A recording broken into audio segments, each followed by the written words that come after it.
आप उसे भेज दीजिए ग्रुप पे उसकी फोटो, बता दूंगा। ओके। फोटो भेज दीजिए। करंट इलेक्ट्रिसिटी शुरू कर रहे हैं। तो इलेक्ट्रोस्टैटिक्स, इलेक्ट्रोस्टैटिक्स में हमने पढ़ा था charges were at rest, charges rest पर थे। अब पढ़ रहे हैं करंट, करंट कब बनेगी, जब चार्ज फ्लो करेगा। तो ये चैप्टर, ये पूरी यूनिट डील करेगी फ्लो ऑफ चार्जेस, चार्जेस का फ्लो पढ़ेंगे हम। तो what is current, electric current, electric current क्या आई से रिप्रेजेंट करेंगे, it is rate of flow of charge. So what is electric current? Electric current is the rate of flow of charge, the rate at which charge flows। किस rate पर charge flow होता है, किस rate से charge flow होता है, उसको हम इलेक्ट्रिक करंट कहते हैं। यानी कि आई इज इक्वल टू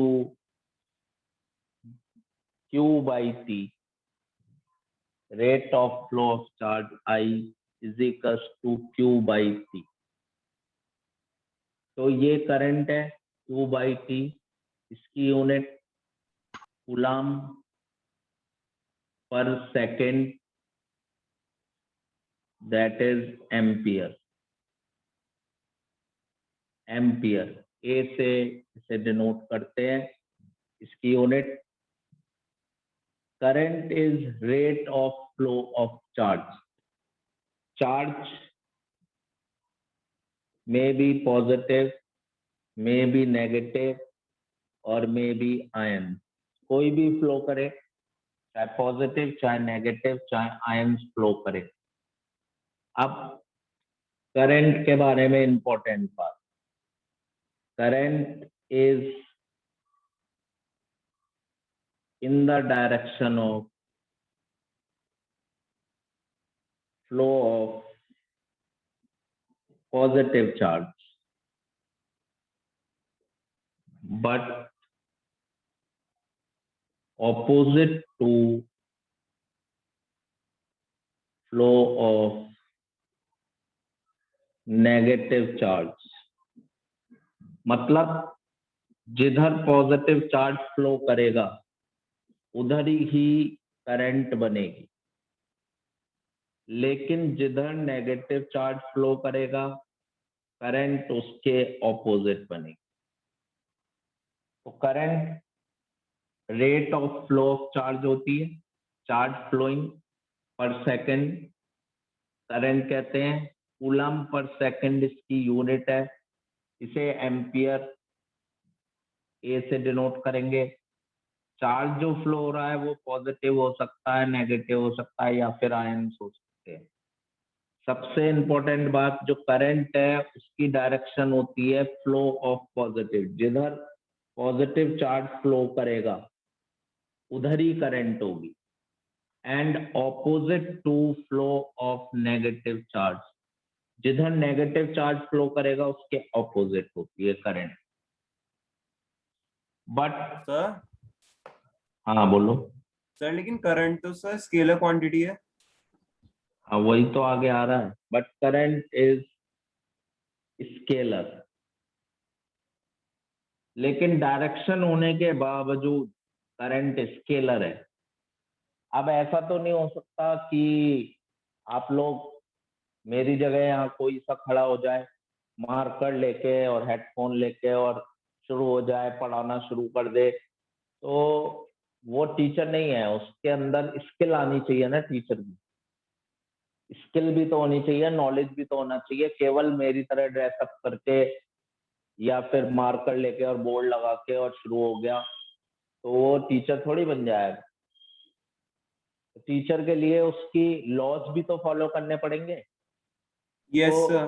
कोई भी क्वांटिटी सिर्फ डायरेक्शन होने से क्या नहीं हो जाती, वेक्टर नहीं हो जाती। ये स्केलर है, as it does not obey vector laws of addition. Sir ऐसी पोटेंशियल में भी तो होता है। पोटेंशियल तो स्केलर है, उसमें कोई नहीं डायरेक्शन सर, तो। जैसे sir E is equal to minus dv/dr, तो सर उसमें माइनस साइन लगता है पोटेंशियल के साथ। हाँ, तो पोटेंशियल के साथ माइनस साइन तो इसलिए लगा था कि जैसे जैसे इलेक्ट्रिक फील्ड की तरफ आप जाएंगे वैसे वैसे पोटेंशियल डिक्रीज करेगा। सर माइनस इसका साइन रीजन क्या है, इसलिए एक बार लगा फिर था। बता दो। इसका सर की डिक्रीज क्यों करता है, जैसे जैसे इलेक्ट्रिक फील्ड बढ़ रही होती है उसके अपोजिटली। ये हमने किया था, वही तो हमने वहां पे प्रूव करा था रिलेशन में, वो तो सर आया रिलेशन तो काम ठीक है है ना। सर। सर लेकिन तो पोटेंशियल तो रिलेशन से स्केलर तो है, वो आया ना। घट बढ़ कह सकता है। अरे हद हो गई भाई, स्केलर क्वांटिटी घटती बढ़ती नहीं है क्या? सर अपोजिटली डायरेक्शन में एरो। अपोजिट डायरेक्शन में सर मैंने क्वेश्चन देखा था, इसमें मतलब इलेक्ट्रिक फील्ड अगर लेफ्ट टू राइट थी तो पोटेंशियल राइट टू लेफ्ट था। सर लेकिन वो तो स्केलर है, उसका डायरेक्शन कैसे आ गया। डायरेक्शन नहीं है, वो ये बता रहे हैं कि अगर आप फील्ड की तरफ जाओगे तो पोटेंशियल डिक्रीज होगा और फील्ड के अपोजिट चलोगे तो पोटेंशियल इंक्रीज होगा, ये बताना ओके चाह रहे हैं, सर। डायरेक्शन नहीं। Okay sir. Current is scalar as it does not obey vector laws of addition. मतलब क्या है इसका, इसका सेंस क्या है, वही समझने की कोशिश कर रहे हैं। अगर अगर हमारे पास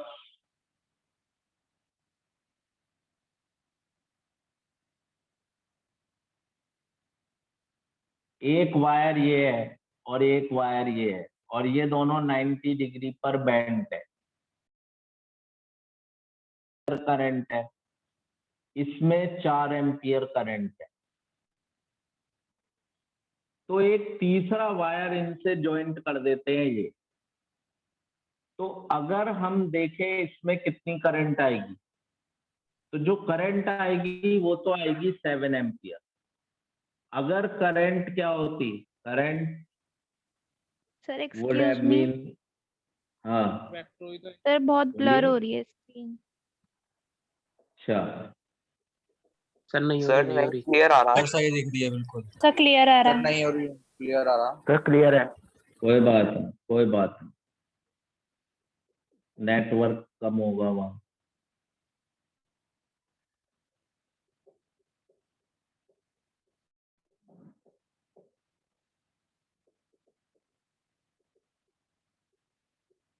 तो ये रीजन है,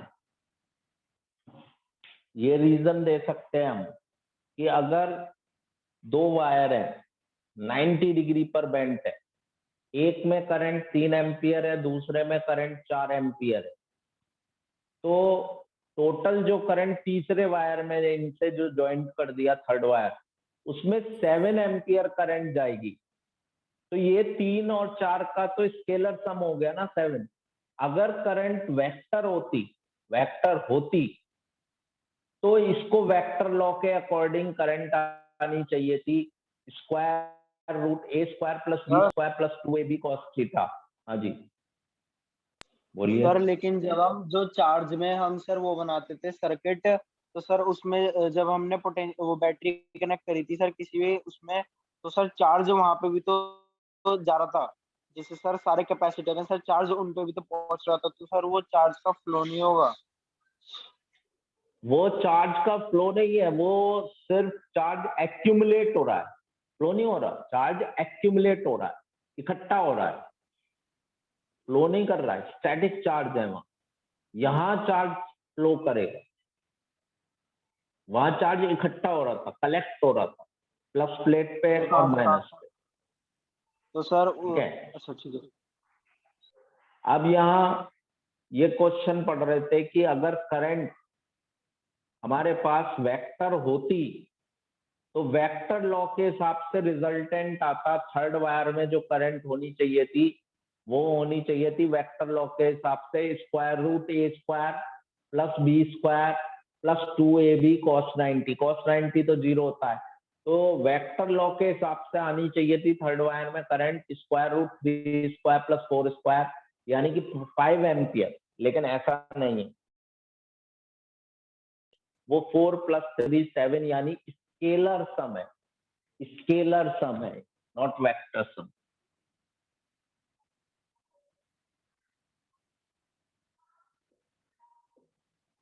तो करंट में डायरेक्शन है, करंट हमेशा फ्लो करती है towards positive charge and opposite to negative charge, लेकिन इसमें डायरेक्शन होने के बावजूद it is not a vector. इसका रीजन सीधा सा है, because it do not obey the vector laws of addition. Vector law को नहीं मानती, और जो वेक्टर के लॉ को नहीं मानेगा वो कभी वेक्टर नहीं हो सकता। सिंपल सी बात है, चाहे उसमें डायरेक्शन हो। अब आपको बताना है, ये 10th क्लास का क्वेश्चन है, how many electrons flowing per second.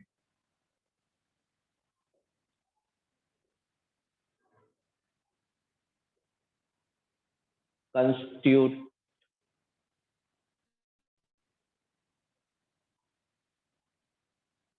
One ampere current.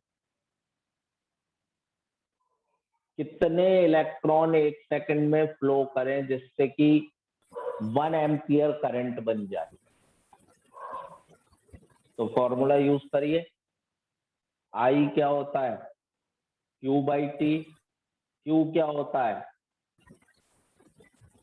Electrostatic Ne, और T कितने सेकंड है पर सेकंड, मतलब 1 सेकंड। तो इससे और आई कितनी बनानी है हमें 1 एम्पियर बनानी है आई। तो इससे अगर N की वैल्यू निकालेंगे तो N की वैल्यू 1/1.1/E। E कितना होता है इलेक्ट्रोस्टैटिक में पढ़ा था 1.6 × 10⁻⁻19। 19। अब इसे सॉल्व करो तो N आ जाएगा 6.25 × 10⁻18 इलेक्ट्रॉन्स पर सेकंड। अगर 1 सेकंड में 6.25 × 10⁻18 इलेक्ट्रॉन फ्लो कर रहे हैं किसी कंडक्टर में, किसी वायर में, किसी कंडक्टर में, अगर 1 सेकंड में 6.25 × 10⁻18 इलेक्ट्रॉन 1 सेकंड में फ्लो कर रहे हैं, तो उस जगह जो करंट बनेगी इलेक्ट्रिक करंट वो 1 एम्पियर होगी, वो 1 एम्पियर करंट होगी। तो करंट कितने 1 एम्पियर करंट कैसे बनती है ये भी समझ में आ रहा है। अब है इंस्टैन्टेनियस करंट। इंस्टैन्टेनियस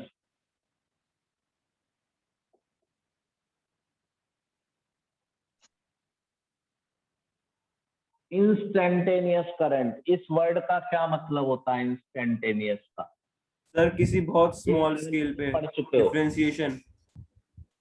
ये बहुत 11th में पढ़ चुके हो। Instantaneous current means sir current, उसी समय। हाँ जी, for a very very short period short of time.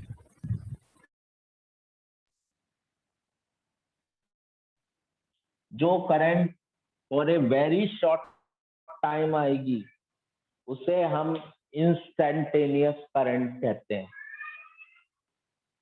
दोबारा बताना। इंस्टैन्टेनियस करंट मींस कोई भी करंट जो बहुत शॉर्ट टाइम, बहुत कम टाइम में प्रोड्यूस हो, बहुत कम टाइम के लिए, उसे इंस्टैन्टेनियस मतलब मैगी, इंस्टैन्टेनियस फूड, नूडल्स बहुत जल्दी बन जाता है। वैसे खाना बनाएंगे तो आधा पौना घंटा लगेगा, लेकिन नूडल्स 2 मिनट के अंदर बन जाते हैं, तो इसीलिए उसे क्या कहते हैं, इंस्टेंटेनियस, मतलब राइट उसी टाइम। जैसे एग्जाम्पल